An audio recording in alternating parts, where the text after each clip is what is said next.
sobre Israel unificado. E aí qual é o seu trabalho? Manter a aliança.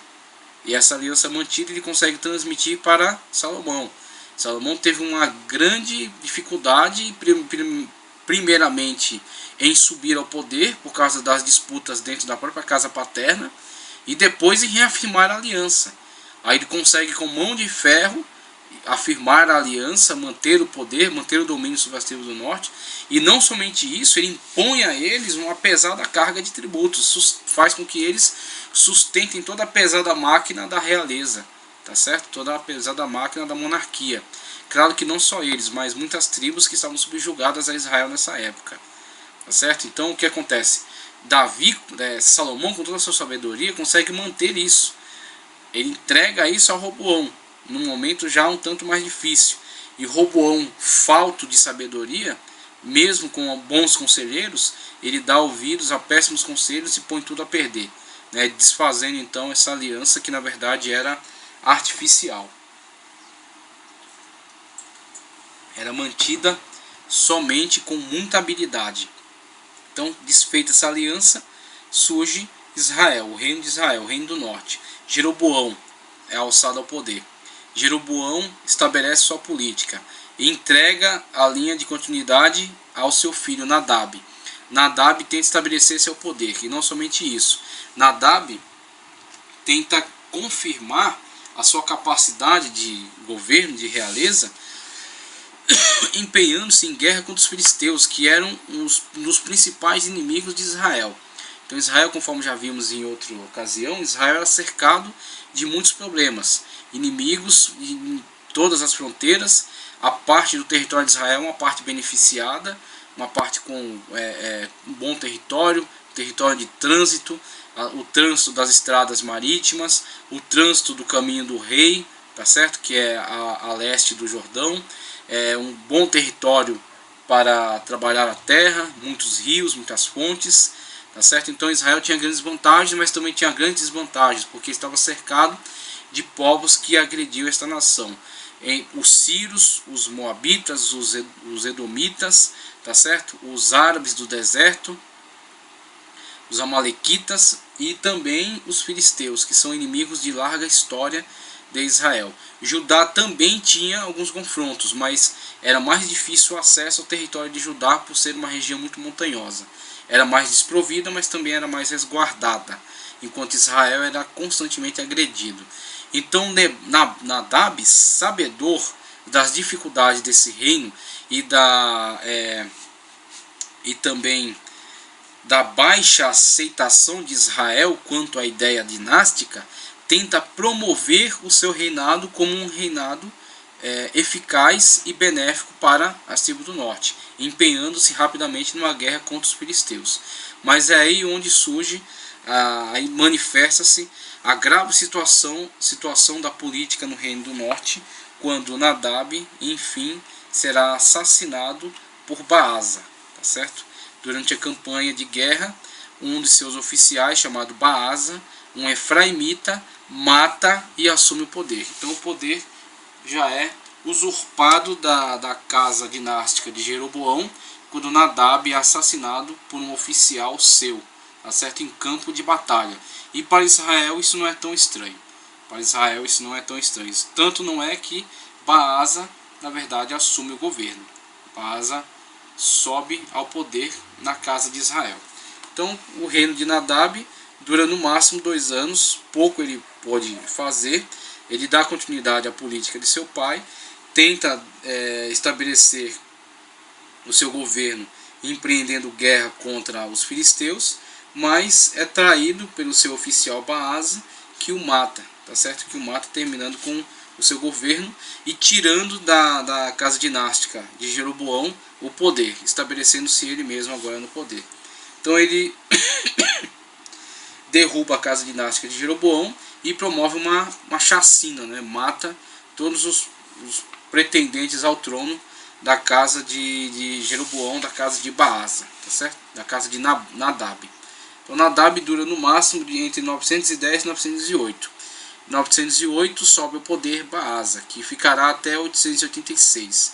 Então você vê sempre essa situação. O rei sobe ao poder, estabelece estabelece seu reinado por uma longa data, né? E após ele coloca seu filho na tentativa de estabelecimento dinástico, mas esse filho geralmente é traído, o poder é tirado dele, subindo um outro rei ao poder, que se estabelece durante um bom tempo e depois tenta estabelecer novamente a dinastia. Então essa situação se repete durante algumas vezes na história de Israel. Baasa. Após apoderar-se do trono, Baasa exterminou totalmente todos os descendentes masculinos de Jeroboão, conforme 1º livro dos Reis 15:29.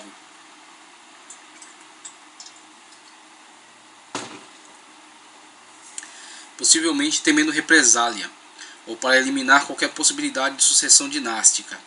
Isso passa a ser a prática de todos os usurpadores no Reino do Norte, embora em alguns casos nem sempre tenham conseguido fazê-lo inteiramente com um absoluto sucesso.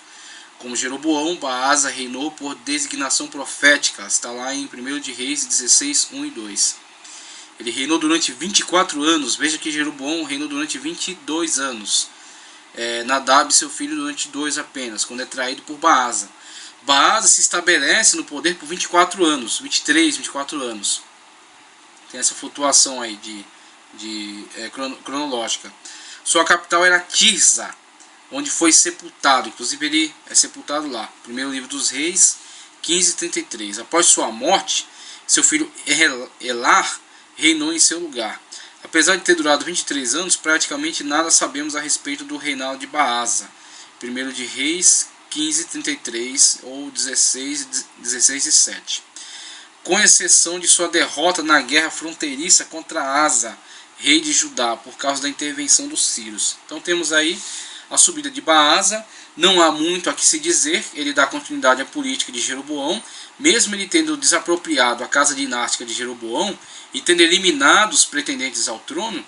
Ele entende que a política de Jeroboão é a melhor política a ser adotada para Israel e mantém essa mesma política, tá certo? Mantém essa mesma prática. Baasa derruba seu antecessor e reina por 23 anos em Tirza, dá continuidade às práticas idolátricas de Jeroboão e por fim morre numa batalha contra Asa, rei de Judá. Então o fim de Baasa é numa batalha interna, tá certo? Uma guerra civil, digamos assim. Uma guerra para estabelecimento de linha fronteiriça com o reino de Judá, o reino do sul. Então, com essas intensas batalhas, quer pela influência de Israel em outras nações, né, filisteus, guerras de fronteiras com os filisteus, com os sírios, com os moabitas, ou quer uma guerra interna com Judá, o antigo reino que era unificado com eles, né, e um reino irmão, de um povo irmão. Todas essas guerras, todas essas situações, toda essa instabilidade destruiu completamente o poderio internacional de Israel. Veja que Davi consegue estabelecer a unificação.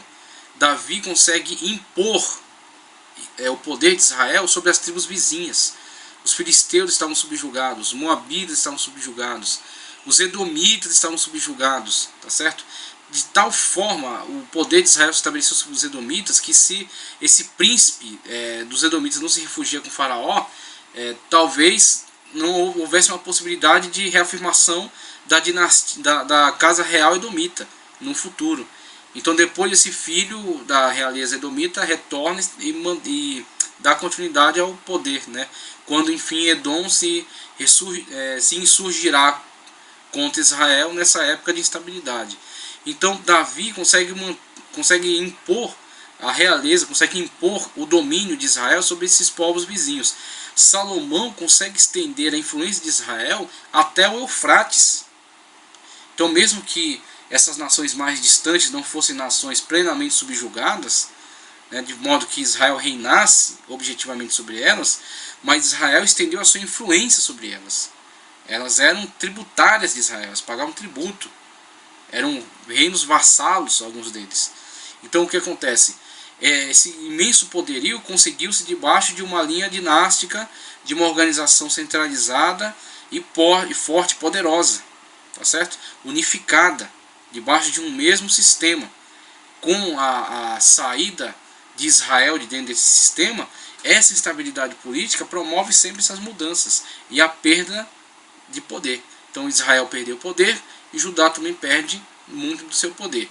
E numa guerra interna dessas, numa guerra fronteiriça, numa guerra civil, tá, entre povos irmãos, Baasa então é morto. E na verdade o que há de se falar do reino dele, mesmo com alguns números de anos, né, de certa forma longo, pelo menos para os padrões do reino do norte de Israel, o máximo que se tem a falar dele é que ele traiu o Nadab, filho de Jeroboão, assassinando e usurpando o poder, continua a política de Jeroboão e depois morre numa guerra interna contra Asa, rei de Judá, tá certo?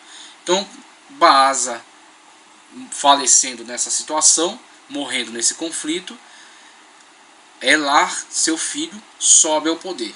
Então temos novamente uma troca de realeza, mas agora dentro de uma nova tentativa dinástica. Então você vê, Jeroboão é alçado ao poder depois daquele conflito com Judá, tá certo? Depois daquele conflito com Roboão, que não consegue manter a aliança política. E após isso, Jeroboão subindo ao poder, consegue colocar o seu filho na continuidade, Nadab. Nadab não consegue manter o poder em suas mãos, é traído por Baasa. Baasa usurpa o poder, permanece durante 24 anos como rei de Israel. Coloca seu filho Elar. Elar sobe ao poder numa nova tentativa dinástica. E o que acontece? Após sua morte, Baasa foi sucedido por seu filho Elar. Isso foi novamente uma tentativa de formar uma dinastia, porém muito menos auspiciosa do que no caso anterior, pois enquanto o exército popular estava mais uma vez em luta contra os filisteus, Elar de modo algum aspirava a obter fama em batalhas.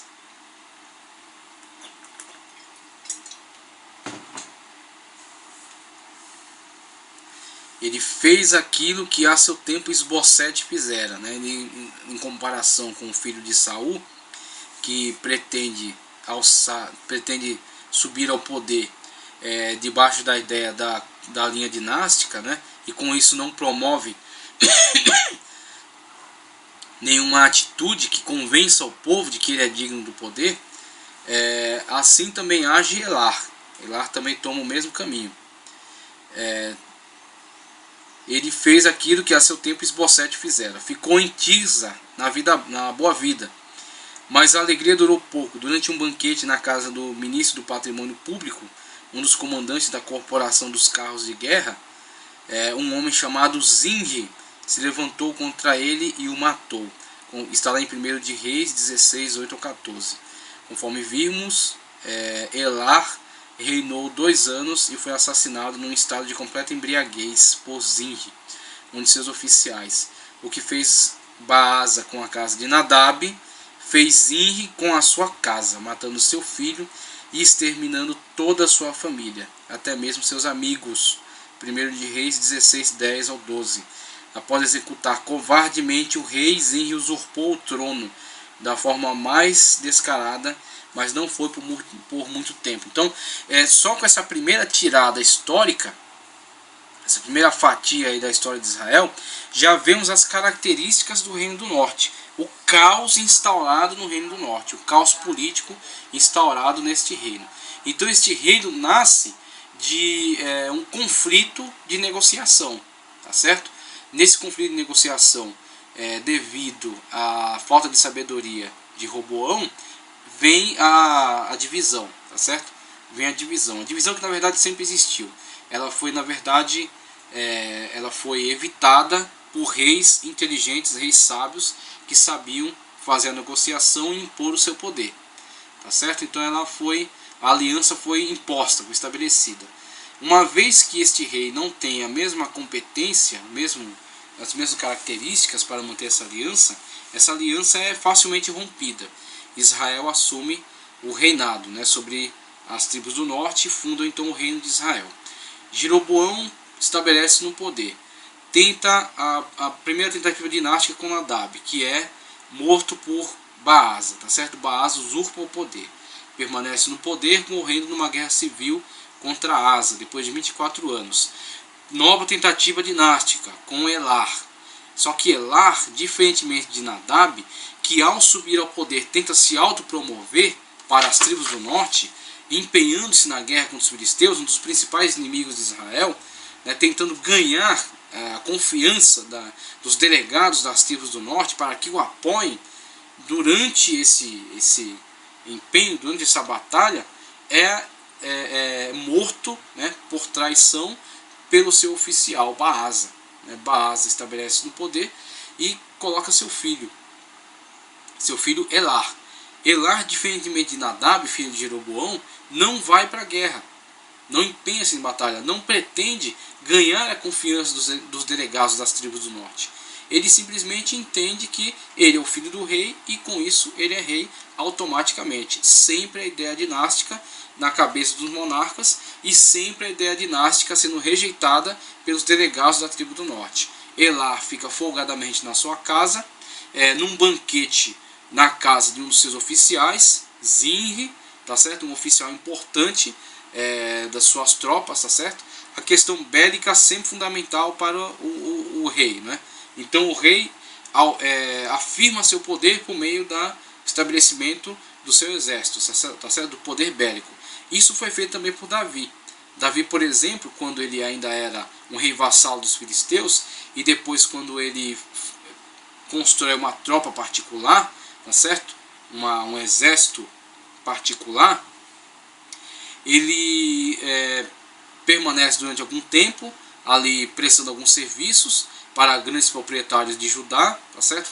De certa forma ilegal, porque Saul estava o perseguindo, então ele fica na ilegalidade durante algum tempo, e quando ele é alçado ao poder com a morte de Saul, morto inclusive pelos filisteus, os filisteus sempre interagindo com a história de Israel dessa forma, né? Guerras, né?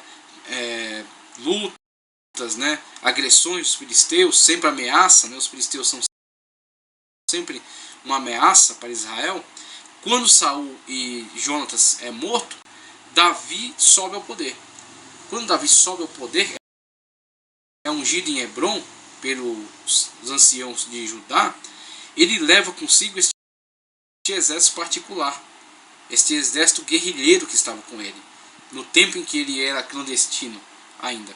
Quando ele sobe ao poder, este exército é chamado na Bíblia de os valentes de Davi. Quem são os valentes de Davi? Os valentes de Davi são o exército particular do rei, que está em torno do rei, é a blindagem do rei. Porque em torno do rei há muitas conspirações, descendentes da casa real que saíram, tá certo?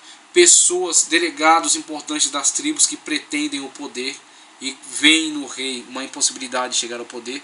Então este pequeno exército agora é o que? É o exército particular de Davi, é a blindagem de Davi. Tá certo?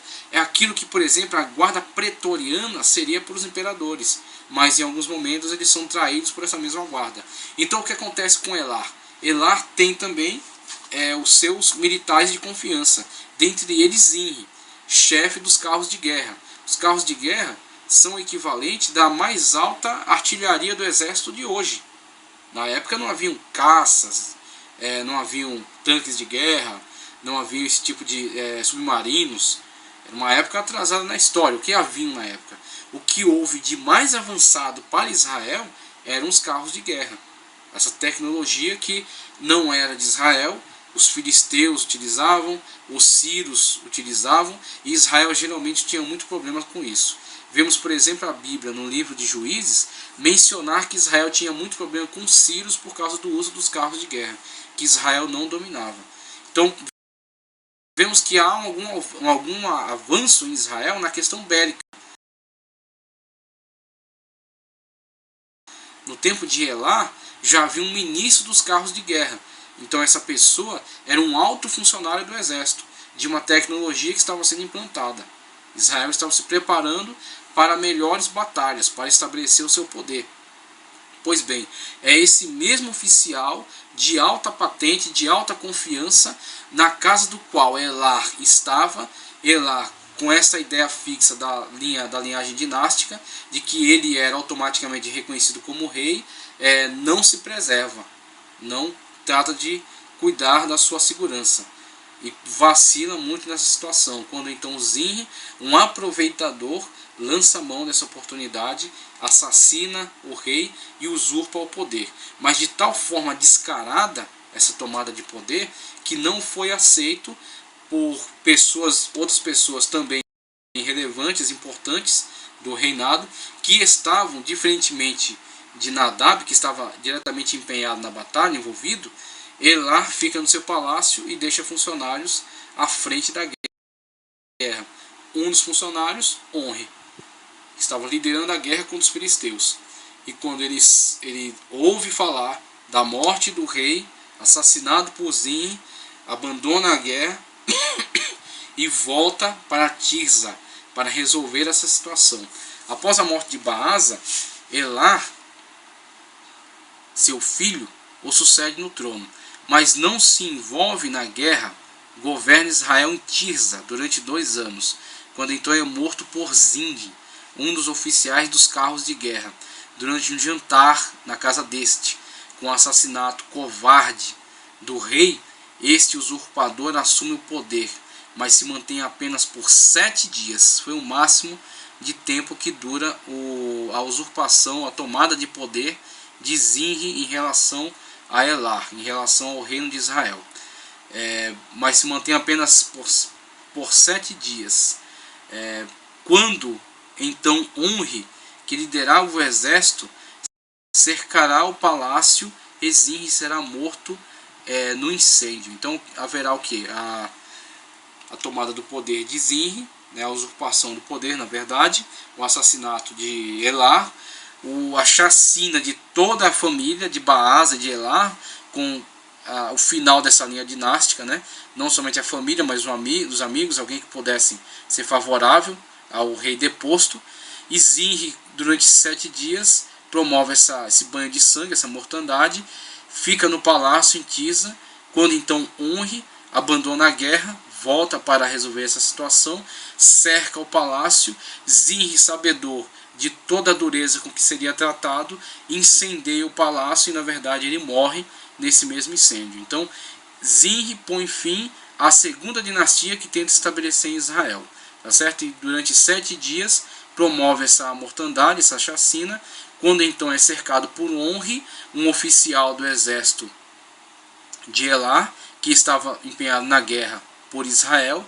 Onri cerca o palácio, Zinri morre no incêndio e Onri é alçado ao poder pelas tropas. Agora haverá uma disputa pelo poder entre Onri e Tibni, que durará pelo menos durante 4 anos, e com isso mais estabilidade política, quando enfim Onri tomará o poder e estabelecerá também a sua dinastia. Tá certo? Como veremos na próxima aula.